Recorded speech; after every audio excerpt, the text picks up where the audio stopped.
Hey everybody, this is Sean. Today we're gonna go over my customized Halloween Kills mask.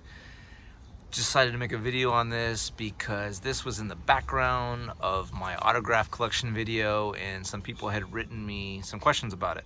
So this is the Halloween Kills mask from Trick or Treat Studios that I picked up during a Halloween convention, I believe from Nightmare Toys. They're a store in Las Vegas, cool store. I picked it up from them like right when it came out, and right away I noticed this is an awesome sculpt on the mask, way better than the 2018 Halloween mask. But the paint job was not so great, as I'm gonna put some pics. If you haven't seen how it comes stock, I'll show you right now how it looked before and after. But yeah, basically I'm just gonna go through this video fairly quickly just to show you what I use to transform it into its current state. And just to let you know that it's, I did this with pretty cheap materials. You don't have to have the most expensive stuff to do this, which I'm also gonna show you exactly what I used. All right, everything you see right here is what I used to repaint this mask. First, you're gonna need a palette. Now, just something simple like this will work just fine. Now, I don't know, depending on your area,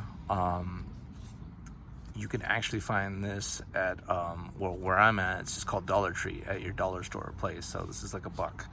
That's all you need for a palette. You're gonna need a variety of brushes. You want a different variety because, for obvious reasons. So like a big wide brush, this is good for covering a big area you need to cover. So you want to have something like this, certain ones like maybe in the middle to do detail but not fine detail. And then for fine detail you want something with like a 1 or a 0. This is a 1, depending on what you want to do exactly. This is good for like maybe doing the cracks in between the eyes and stuff like that. Try to keep them round. This is what a round brush is. Round. This is a flat brush. I don't recommend doing this because you're going to get a lot of sharp line edges if you paint across this. So try not to get those. Try to stick with round brushes except for the details for like a 1 or 0. All these brushes are, I got these at Hobby Lobby. Some at Hobby Lobby, some at Michael's. And if you usually get their store brand one, they're still pretty good, but they're a lot cheaper.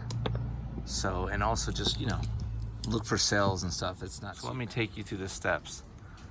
The first thing I did was make a black wash over the whole thing.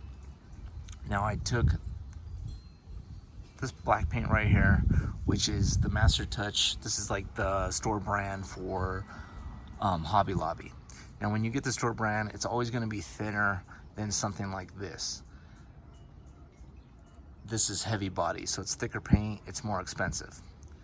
This, and this are the store brands of whatever store I had bought it at the time. Basics is like just like this. It's still good paint, it's just thinner, but sometimes you want thinner paint because for doing a wash, you're mainly using water anyway. So just use some black paint and a lot of water, mixed it up and did a black wash over the whole thing first to start bringing out more of the cracks and wrinkles of the sculpt. I think I did that maybe once, maybe twice in the beginning. Then I went over and I made a gray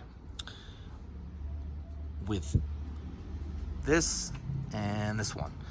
Made a light gray, started kind of just going over it with the big brush.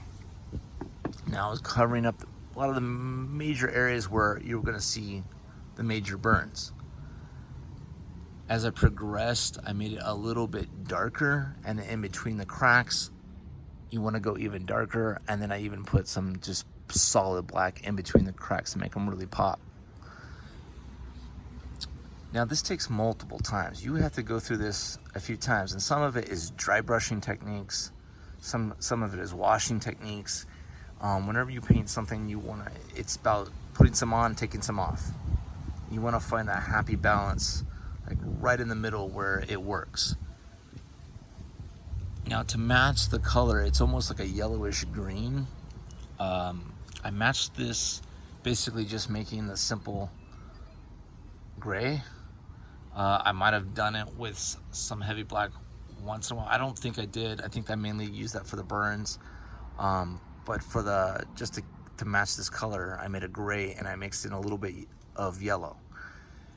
That was probably the most tedious part. It was just finding just the right amount to get the tint right to make it match. Now, don't get frustrated. That will take some time. It's just adding a little water.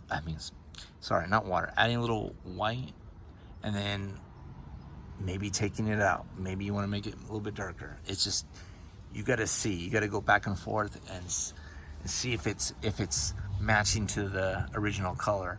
Now, keep in mind that acrylics always dry darker than what you make, so you might want to test it out and let the test dry first before you start applying it.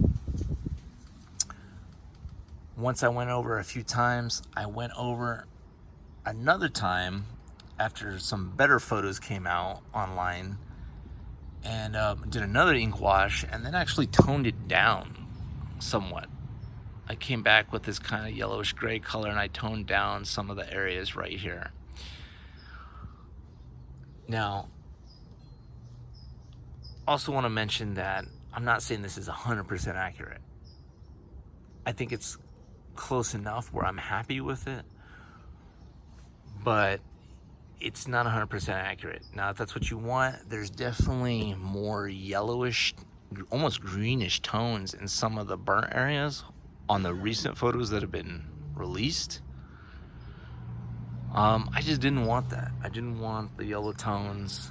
I didn't want the greenish tones. I mean, if you want 100% accuracy, I would say do your research and look up those photos. Just wanted to say thanks for checking out the video. I hope everybody liked it. Hopefully it helped you learn some simple tips and tricks on how to do a cost-effective rehaul of the Halloween Kills mask. So once again, guys, thanks. Please like the video and subscribe. I would appreciate it. You can also follow me on Instagram at Sean Stroup Art.